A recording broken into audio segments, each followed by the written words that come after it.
maging fame ka dito. Huwag mong gawin yan. Tignan ko lang kung may magpapalo sa'yo. Marami na rin ako napunta, kaya lang hindi ko naman minimension dahil wala. Oh, wag. Irrelevant naman yan eh. Sa nandito lang ako sa social media, makipag-mingle sa mga tao rito, katawan, hanggang dyan lang ako. Pero hindi ko, hindi ko, wala tayong makukuha niya sa pasipasik. Ganyan, Yes, mula pagkabata ko kasi, hindi ko pa, ang dami siguro, pagpunta nga kami ng Tasmania, kasama ko yung anak ko, magpipishing lang kami ng siguro mga 4 to 6 hours na ganyan. Naka-aeroplano pa kami, magpipishing lang, tapos babalik din kami this same day. Yung mga ganun. Hindi ko man lang minimension yun sa yung mga ano. Tsaka mga bags, mga ako aminin ko, hindi na talaga ako noon time na kabataan ko. Siyempre, tayo naman kasi, pag may pera tayo, bibili tayo mga yung mga, Louis Vuitton, mga ganito ganyan, Gucci. Pas na ako dyan, practical na ako. Nagiging practical na ako. Okay? Hindi ko na kailangan pagmalaki yan dito sa Sokmed, nakakahiya lang. Yung mga Louis Vuitton, at saka tapos ipapakita nila, ito ang bag ko, ito.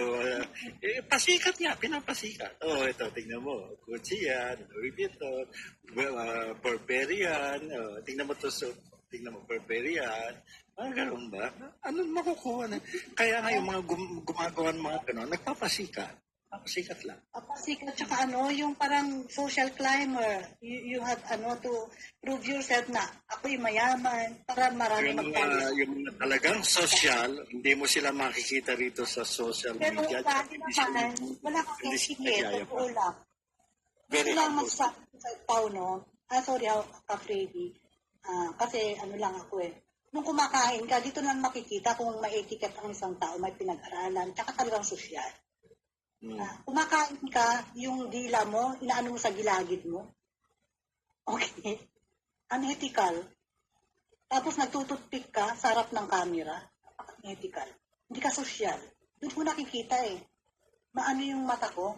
Kung social ka, makikita ko. Tapos ang bag mo, ang braso mo, nilalagay mo habang kumakain kayo sa restaurant.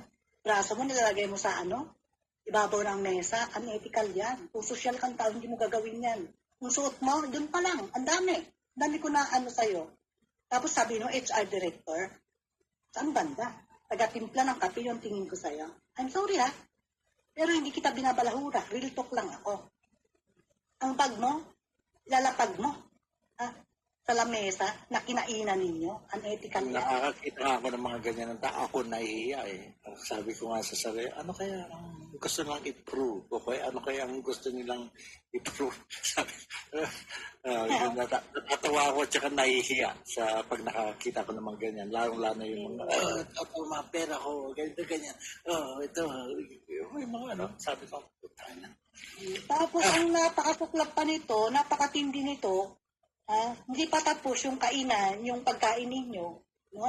Kay Tatay David, I'm sorry Tatay David, maano lang kita dito. Iniwan nyo sa ere, meron pa kayong pasyaron, kuneta.